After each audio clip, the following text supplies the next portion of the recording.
Welcome back to What Happens Next, the podcast that examines some of the biggest challenges facing our world and asks the experts what will happen if we don't change and what can we do to create a better future. I'm Dr. Susan Carland. Keep listening to find out what happens next.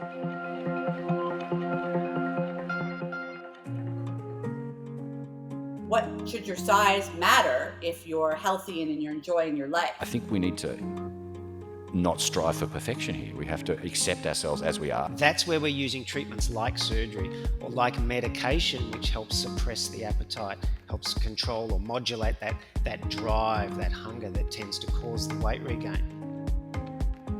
In our first episode on weight loss, we looked at the obesity crisis, the stigma attached to being overweight, and how losing weight and keeping it off is much harder than we think. In this episode, our experts dig deeper into the way we talk about weight and ask if we're putting reasonable expectations on our own bodies. And I promise this time I will ask our experts the best ways to achieve weight loss. It's all coming up on part 2 of our look into weight loss on What Happens Next. For most of my life, or a lot of my life, I was very fat. I am a lot less fat than I used to be. And so I have lived this experience, very much so. Dr. Hilary Offman is a psychiatrist and psychoanalyst and lecturer at the University of Toronto. She's interested in weight and gender and the idea of otherness in general. And I think that's the best place from which to speak, having the experience oneself. And also as a physician and a psychiatrist who treats people, I have the other side of the experience as well, which is, what are we supposed to do about this? What does it mean?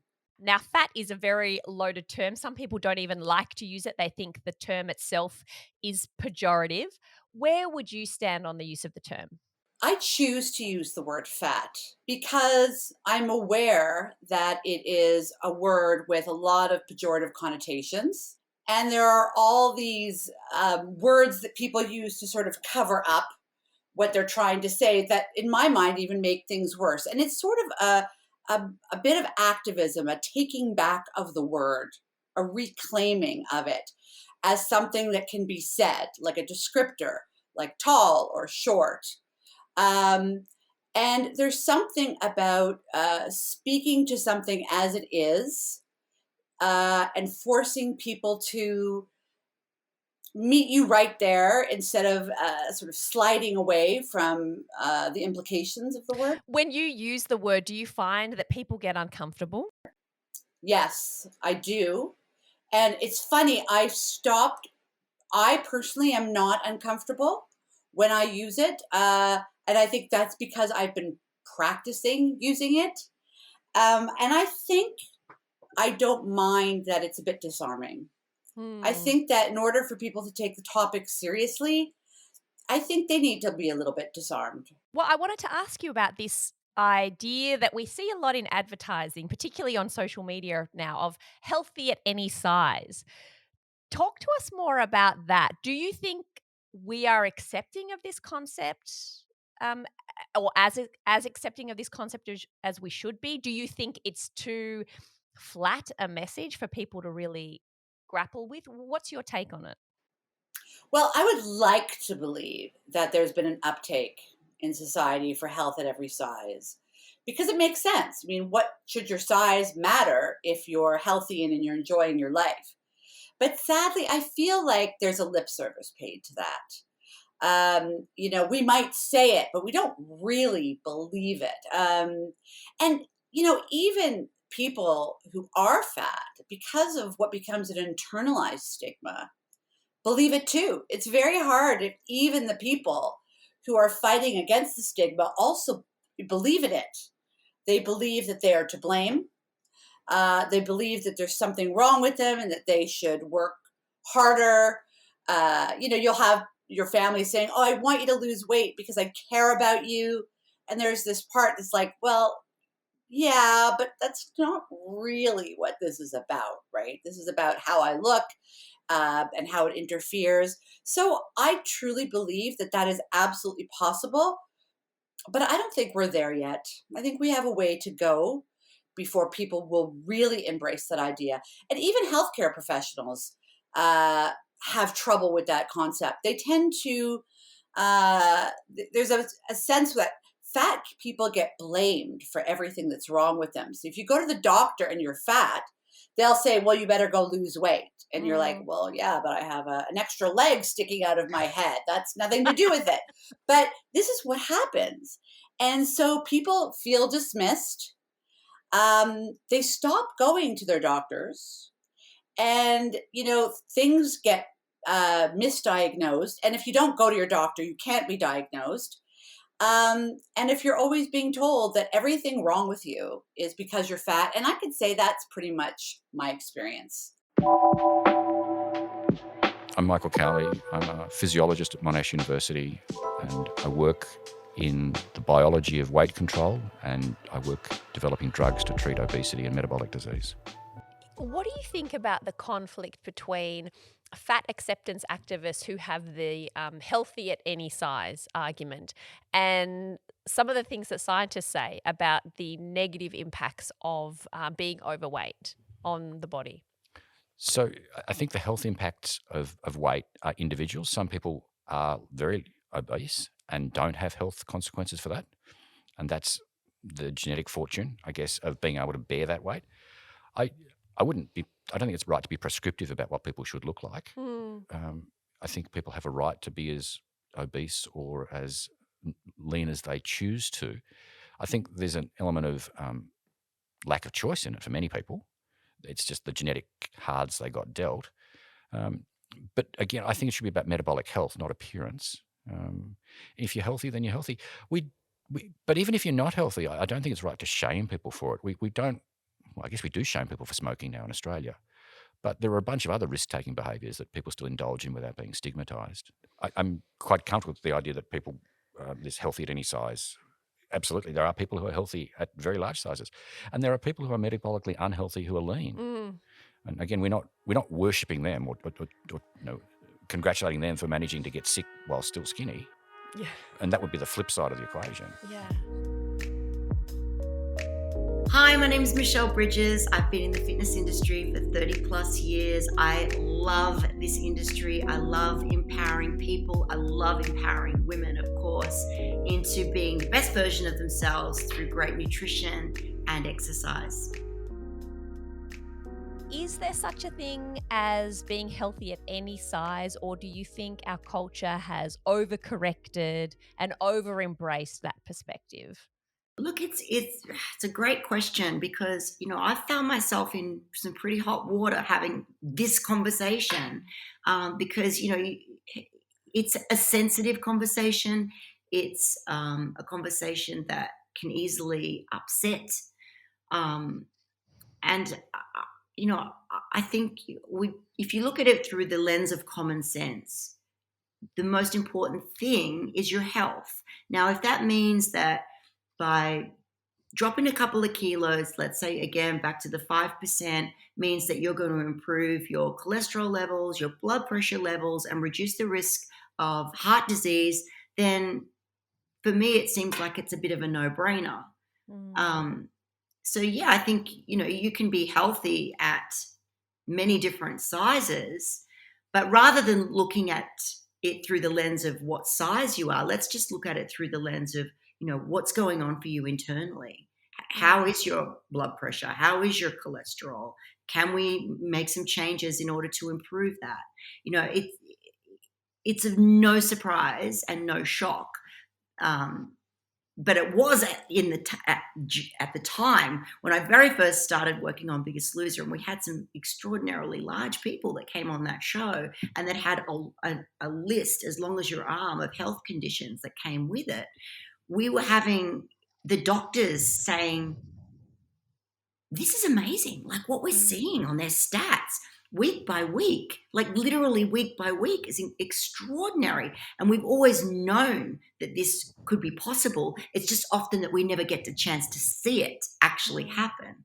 So we know that by doing a little bit of exercise fairly regularly, improving your nutrition, reducing processed foods, reducing alcohol intake, increasing fiber.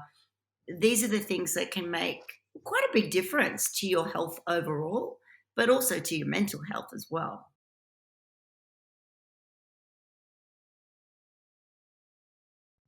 If you could change one weight loss myth, what would you correct? I guess diet foods, diet drinks, like clinging to that. In my experience, again, it hasn't ever really um, been probably the most successful path for my people that I've worked with. The supplement industry is massive and makes a huge amount of money on offering up supplementation that can help you lose weight. So I'm wary of that. I'm a believer in looking at your nutrition and getting some exercise in to your day, and also doing the work mentally as well, and getting some support for that. One of them that I've heard is many instances is that weight training will make you big, and that won't. I believe that weight training is the fountain of youth. Weight training is the way in which you can increase your lean muscle mass, assist with the onset of early osteoporosis, improve your posture, improve your overall cardiovascular system, improve everything. Like, weight training is it. So I'm not going to buy into the one that it'll make you big. But on that note, I've also heard the myth of, well, I've started weight training, so that's why I've put on 3 kilos. I've put on like 3 kilos of muscle. I'm like, well, but you only started weight training a couple of weeks ago. Like, Yesterday. Is that possible? But my PT told me it's all right, it's the weights.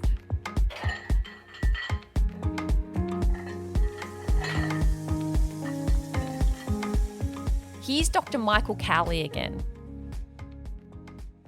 As you get older, you want to put more focus on muscle building or muscle maintenance than you do on cardio workouts. They're both important for sure, but the young people, 18 to 35, don't need to have that same focus on muscle building. That said, most young people do have a strong focus on muscle building, the ones that engage in the gym. And I think there are a variety of ways to pursue that muscle growth kind of exercise. It doesn't need to be lifting metal in the gym. I mean, swimming's a terrific way to do it. There are lots of approaches that are not what you typically think of as muscle building exercises too. And by itself, exercise is just so valuable anyway, irrespective of weight changes. And we know that exercise isn't a good way to lose weight. In many cases, people exercise more and see no weight change, and they're disheartened by that. But the health benefits of exercise are tremendous and outweigh any lack of effect on body weight. So the best measure for weight loss is calorie intake versus calorie burn? Yeah. But you need to do both to be effective. If you just food restrict, then you'll recalibrate your metabolism and you'll just be more efficient on less food. Do you feel slightly panicky about this in the same way that I do? No. As an expert. So how do you reconcile all this within your head as an individual? Yeah. So I'm in my 50s now. I'm never going to have the physique I'd like. I am as active as I can be. I exercise regularly, and I try to eat healthily, and that is enough that I feel better. It's not going to make me live forever, but I think we need to not strive for perfection here. We have to accept ourselves as we are and do as much as we can. But again, my focus is on more exercise rather than dieting down to be able to count the muscle fibers in my abdomen. For the average person at home who maybe wants to be healthy and is just seeing, every diet being thrown at them on Instagram, how do they know what is healthy and makes sense and is a good idea, and what's just a fad that in a year we'll all be embarrassed about? So this is a great question, and I've got, I think, a good answer for it. I mean, one of my favourite authors is a guy called Michael Carley, a journalist out of the US, and he's written a series of books around food and around, the food industrial culture. One of my favourites, A Natural History of 4 Meals. But he gets asked this question regularly as a prominent journalist, and his answer is eat food as opposed to chemicals. And when he says food, it's something your grandmother would recognise as food, much less of it, and mostly plants. And it's I mean, it's a message everyone can understand. I mean, if you can't understand the ingredients in the processed food you're buying, he recommends against it. And I think that's a reasonable. I mean, that's a message that everyone can grasp, I think. Right. Eat food, mostly plants, not too much. Yeah. That's the easiest way to do it. And it seems to work. The formula's a good one, but given the enormous role our genetics play, eating the right food may not be enough. I asked Dr Ahmad Aly, head of upper GI surgery at the Austin Hospital, about a more drastic lifestyle change. So if you can't help your genetics, and it sounds like for the vast majority of people, if they are obese, keeping the weight off is almost impossible. Is surgery really the only feasible long-term option?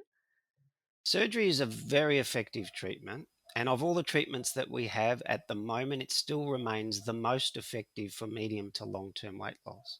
It's not the only treatment. In fact, I think we have to really think about obesity as a chronic disease in the same way that we treat many other diseases that are chronic, like arthritis. We don't necessarily immediately jump to surgery for an arthritic knee. We might start with some physiotherapy. We might add some anti-inflammatory medication. We might do an arthroscopy and clean up the knee joint. And eventually we might need a knee replacement. So it very much depends on what stage of disease we are at. And obesity is a similar situation. If someone is suffering obesity and their obesity is creating life-threatening conditions, and more than likely they will have tried other means of weight loss in the past, well, no, the appropriate treatment for that patient may well be surgery. On the other hand, there may be another patient who, yes, is suffering obesity. Perhaps it's not affecting them from a medical disease, illness point of view so severely, and perhaps we haven't tried other therapies, to their fullest extent. In which case, we might avoid surgery in that patient and use some of these other treatments. The fact that they're not quite as effective or maybe don't last as long isn't necessarily a bad thing or a reason that we must always jump to surgery. It's about using the right treatment in the right person at the right time. When we talk about patients suffering obesity, we're talking about a level of weight, usually genetic encoded, where it either has the potential to significantly affect health or it already is. That's where we're using treatments like surgery or like medication, which helps suppress the appetite, helps control or modulate that drive, that hunger that tends to cause the weight regain, to help patients lose weight and then keep it off. Let me make it very clear. If these patients did not have any discipline, well, they wouldn't have yo-yoed because they wouldn't have lost weight in the first place. It's extremely hard to lose weight. It's virtually impossible to keep it off if you're suffering that genetic predisposition. So give us the most simple explanation or description of what happens in bariatric surgery, and then the process of the surgery, and then what happens in the patient's body afterwards. Why does it change things for them? As we said, the genetics tends to code for an appetite setting, if you like, that's high. They've got a high appetite. They're driven by hunger most of the time. They may not feel full easily. So often these patients will tell you, they eat a large volume of food and they're saying, I'm still hungry. I don't know why. Whereas others that aren't suffering obesity say, well, you know what, I eat a sandwich and that's it. I'm done. I just don't even want to look at food anymore. I don't really get, it's not a choice. It's just a feeling, right? It's a sensation. What surgery fundamentally does is it modulates that appetite. So by altering gut structure, often people think of it as, we make the stomach smaller. And sort of technically, yeah, that's sort of true, but it isn't about size. What happens when we manipulate the stomach or the small bowel in certain ways, what happens is it changes appetite and it changes that sense of fullness. So when we do the surgery, what then happens afterwards is when patients eat a small amount of food, like, a half a sandwich or something like that, they just feel full. They just feel disinclined to eat. They don't want anymore. Similarly, the hunger is suppressed, so they don't get hungry quickly. And for many patients, actually, yes, they love the weight loss and the improvement in health and so on, but many patients tell us, you know what? That lack of hunger, that no longer being incessantly driven by hunger, that's actually the biggest benefit, because I suddenly feel like I've got control again. I feel like I am me again. I feel like I can manage things. I'm not dominated constantly by this hunger. I mean, you think of it yourself, Susan. If you're really hungry, for whatever reason you haven't been able to get breakfast or lunch and you're hungry, you're driving along the street, suddenly every shop you see is a food shop. Even streets you've driven down before, you've never noticed the pizza shop before, but now you do. That's what appetite does to us. It switches all of our senses on to go looking for that food, to go wanting it. And until you eat, you're going to be driven and driven and driven to go and do it. And it's all biological and it's all survival. It makes sense, yeah? What we do with surgery is we modulate that. We alter that. Medications that treat obesity do a similar thing. Most of them are aiming at reducing that appetite, increasing that sense of fullness. In fact, most of the newest medications are derived from hormones that we discovered were important in regulating appetite. And we discovered that through studying surgery. So the medications these days are trying to mimic what surgery. Do you think perhaps those medications might be a future direction? Surgery may no longer be needed, which is obviously quite invasive and no small thing. And perhaps it would just be the medication instead? Well, I think that it's certainly, there is a drive to develop medications and other treatments, absolutely, and that's right and proper, and we should, because as I said, this is a chronic disease which will require treatment on multifaceted treatment and often combinations of treatment. We're now combining surgery with medication sometimes in some patients. So I think it's, we'll need all of these treatments. I don't think necessarily that surgery will be replaced. I think the biological mechanisms are just so sophisticated and complex that it's going to be very difficult to replicate it in a single pill or a single, injection. What happens in the body with appetite and appetite control, and when you eat, it's like a symphony. It's not just one hormone, it's hundreds of hormones that are going and flowing and ebbing in different ways, and people with different genetics will have a different symphony to others. And so I don't think we're going to find one single critical key. I think it's going to be multiple points that are going to help. There's something sort of beautiful about listening to that internal symphony. It's almost like looking at that much smaller picture of hormones and genes opens our eyes to a much bigger picture. There's more to weight loss, gain, and body type than what's on your plate and who's teaching your next gym class. So the next time you step onto that scale and start to despair, remember that internal symphony. Remember to reframe the way you think about fat. And if that doesn't work, blame your parents. Thank you to all our wonderful guests on this series for their valuable insights. If you're enjoying what happens next, why not give us a rating, 5 stars only please, and review on your favourite podcast app.